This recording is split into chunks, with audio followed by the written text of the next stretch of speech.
My YouTube channel मैं रीता आज लाई हूँ पॉलिटी जीके के क्वेश्चन जो सारे कंपटीशन एग्ज़ाम के लिए बहुत ही इम्पॉर्टेंट है। और आज हमारा टॉपिक है फंडामेंटल राइट्स। हमारा आज का टॉपिक क्या है? Fundamental rights. तो चलिए देखते हैं फंडामेंटल राइट्स से रिलेटेड हम आज क्वेश्चन। तो हमारा पहला क्वेश्चन क्या है? निम्नलिखित में से कौन सा स्वाभाविक रूप से न्यायपूर्ण है? तो हमारा आंसर क्या होगा? कौन सा स्वाभाविक रूप से न्यायपूर्ण है? तो हमारा आंसर होगा सी ऑप्शन, मौलिक अधिकार। और मौलिक अधिकार का वर्णन हमारे भारतीय संविधान के भाग 3 में किया गया है। कौन से भाग में? भाग 3 में मौलिक अधिकार का वर्णन किया गया है। मौलिक अधिकार क्या है? तो ये मौलिक अधिकार हम भारतीय जनता को दिए गए हैं। इस अधिकार से हमें सरकार भी वंचित नहीं कर सकती है और इसकी रक्षा का दायित्व किस पर है? हमारे सर्वोच्च न्यायालय पर। किस पे है? सर्वोच्च न्यायालय। अगर आपके अधिकार का हनन हो रहा है तो आप इसके लिए सर्वोच्च न्यायालय जा सकते हैं और इसकी रक्षा का दायित्व भी किस पर है? हमारे सर्वोच्च न्यायालय पर है मौलिक अधिकार की रक्षा का दायित्व। तो चलिए देखते हैं नेक्स्ट क्वेश्चन। मौलिक अधिकार क्या है? तो हमारा आंसर हो जाएगा मौलिक अधिकार है वाद योग्य। ए ऑप्शन क्या हो जाएगा? ए ऑप्शन वाद योग्य। चलिए देखते हैं नेक्स्ट क्वेश्चन। भारतीय संविधान के किस अनुच्छेद के अंतर्गत नागरिकों को मौलिक अधिकार प्रदान किए गए हैं?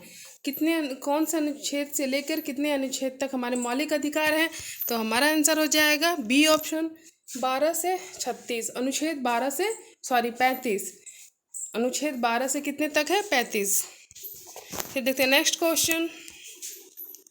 भारतीय संविधान के अनुच्छेद 12 से 35 मुख्यतः मौलिक अधिकारों से संबंधित है जो कि भारतीय संविधान के भाग कितने में दिए गए हैं?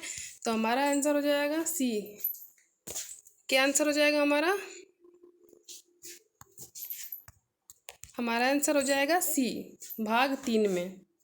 किस में दिए गए हैं? भाग 3 में दिए गए हैं। चलिए देखते हैं नेक्स्ट क्वेश्चन। भारतीय संविधान में मूलभूत अधिकार किस संविधान से लिए गए हैं? तो किस संविधान से लिए गए हैं? तो संयुक्त राष्ट्र अमेरिका है। हमारा आंसर हो जाएगा ए ऑप्शन, संयुक्त राष्ट्र अमेरिका से लिए गए हैं। चलिए देखते हैं नेक्स्ट क्वेश्चन। भारतीय संविधान में कितने मौलिक अधिकार उल्लेखित हैं? हमारे भारतीय संविधान में कितने अधिकार उल्लेखित हैं? तो हमारा आंसर हो जाएगा बी 6। कितने हैं? 6 हैं। लेकिन इसके पहले कितने थे? इसके पहले थे हमारे कितने? 7। इसके पहले थे हमारा, इसके पहले 7 मौलिक अधिकार थे। जिस 7वां मौलिक अधिकार कौन था? संपत्ति का अधिकार,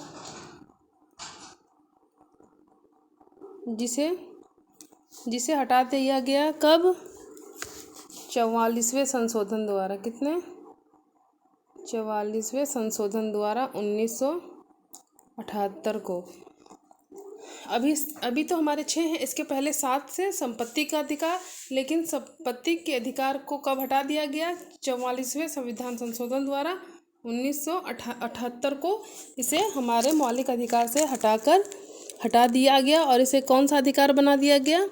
कानूनी अधिकार। हमारा संपत्ति का अधिकार कौन सा अधिकार है?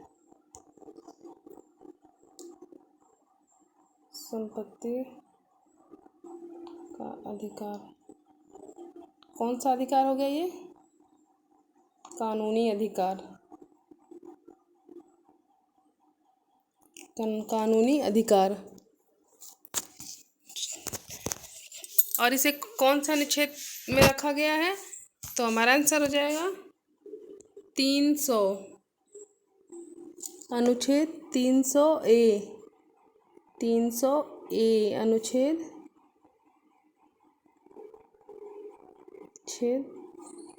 पहले हमारे 7 मौलिक अधिकार थे, उसे हटाकर 6 कर दिए गए और जो हमारा संपत्ति का अधिकार था उसे 44वें संविधान संशोधन 1978 को हटा दिया गया और उसे कानूनी अधिकार के रूप में लाया गया और उसे अनुच्छेद 300A के तहत हटाया गया, उसे लाया गया अनुच्छेद 300A में।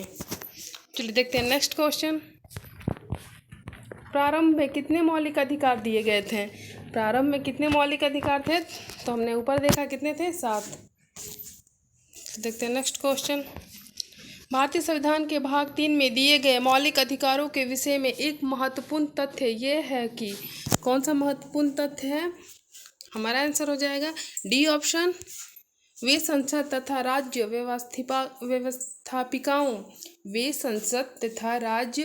व्यवस्थापिकाओं की सामान्य विधायिनी शक्ति से ऊपर है। हमारा आंसर डी ऑप्शन हो जाएगा। Next question. भारतीय संविधान के भाग 3 में दिए मूल अधिकारों के विषय में एक महत्वपूर्ण तथ्य क्या है? तो महत्वपूर्ण तथ्य क्या है? हमारा आंसर हो जाएगा ए ऑप्शन। ए ऑप्शन, संसद उनमें सामान्यतः संशोधन नहीं कर सकती, मतलब संसद को इसमें संशोधन करने का कोई अधिकार नहीं है। अगर इसमें कोई संशोधन कर सकता है तो वो कौन होंगे? वो होंगे हमारे राष्ट्रपति। वो कौन होंगे? राष्ट्रपति। जब राष्ट्रीय आपात लगा हो तभी राष्ट्रपति इस कानून मौलिक अधिकारों में संशोधन कर सकते हैं, वे भी सिर्फ जीवन एवं व्यक्तिगत स्वतंत्रता का अधिकार में। कौन सा? जीवन एवं व्यक्तिगत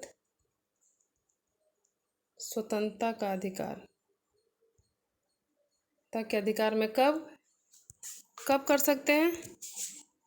राष्ट्रीय आपात के समय।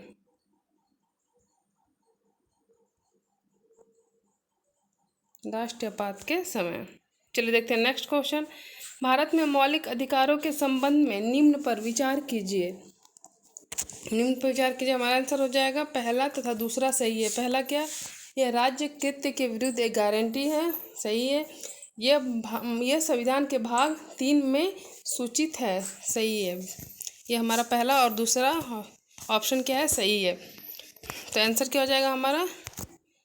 ए, पहला तथा दूसरा सही है। फिर देखते हैं नेक्स्ट क्वेश्चन।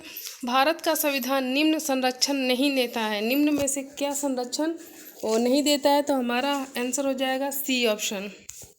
संपत्ति के अर्जन, उसे बनाए रखने तथा उसके अपवहन का अधिकार, क्योंकि संपत्ति के अधिकार को तो समाप्त कर दिया गया है, हमारे मौलिक अधिकार से हटा दिया गया है। चलिए देखते हैं नेक्स्ट क्वेश्चन। सही उत्तर इंगित कीजिए। संविधान के अनुच्छेद 12 में दी गई राज्य पद की परिभाषा निम्नलिखित के संदर्भ में सुसंगत है। क्या सुसंगत है? तो हमारा आंसर हो जाएगा बी ऑप्शन। संविधान के केवल भाग 3 एवं 4।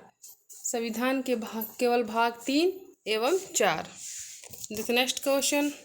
मूल अधिकारों के प्रवर्तन के प्रयोजनार्थ निम्नलिखित में से कौन संविधान के अनुच्छेद 12 के अनुसार राज्य की परिभाषा में सम्मिलित माना जाता है? तो कौन माना जाएगा? तो हमारा आंसर हो जाएगा ए ऑप्शन, भारतीय जीवन बीमा निगम। भारतीय जीवन बीमा निगम को माना जाएगा। निम्नलिखित में कौन संविधान के अनुच्छेद 12 की परिभाषा के अधीन राज्य है? तो कौन सा राज्य है? तो हमारा answer A, national book trust. National book trust. Next question. निम्नलिखित में से कौन संविधान के अनुच्छेद 12 के अंतर्गत राज्य है?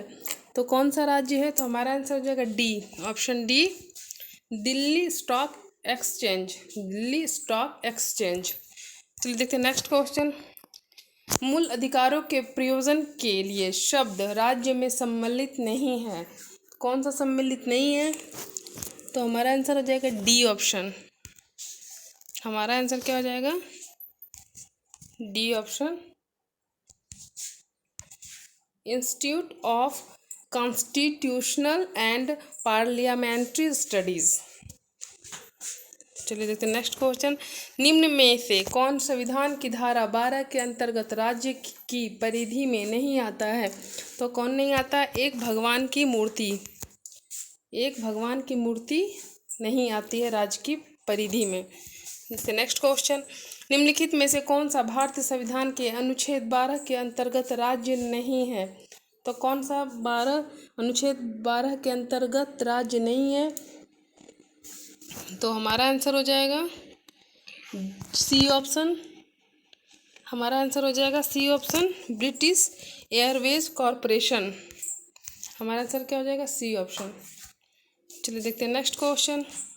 भारतीय संविधान के 13वें अनुच्छेद का मुख्य उद्देश्य निम्न में से किसके संबंध में संविधान की सर्वोच्चता सुनिश्चित करना है? तो हमारा आंसर क्या हो जाएगा? मौलिक अधिकार। किसे सुनिश्चित करना है? हमारे मौलिक अधिकार को। चलिए देखते हैं नेक्स्ट क्वेश्चन। भारत के संविधान का कौन सा अनुच्छेद विधायी कार्यों के न्यायिक पुनराविलोकन की शक्ति प्रदान करता है? तो हमारा आंसर क्या हो जाएगा? ए ऑप्शन, अनुच्छेद 13। क्या हो जाएगा? ए ऑप्शन, अनुच्छेद 13। देखते नेक्स्ट क्वेश्चन। मूल अधिकारों से असंगत या उनकी अल्पीकरण करने वाली विधियों को किस अनुच्छेद के अंतर्गत शून्य घोषित किया जाता है? तो किसके अंतर शून्य घोषित किया जाता है? तो हमारा आंसर हो जाएगा बी ऑप्शन, अनुच्छेद 13। क्या हो जाएगा? बी ऑप्शन, अनुच्छेद 13। Next question. सर्वोच्च न्यायालय द्वारा गोलकनाथ विवाद में मूल अधिकारों के संबंध में संसद द्वारा संशोधन की शक्ति संबंधित निर्णय संविधान की जिस धारा पर केंद्रित है वह कौन सा अनुच्छेद है? तो हमारा आंसर हो जाएगा बी ऑप्शन, अनुच्छेद 13। इसका भी क्या होगा? अनुच्छेद 13। बी ऑप्शन, अनुच्छेद 13।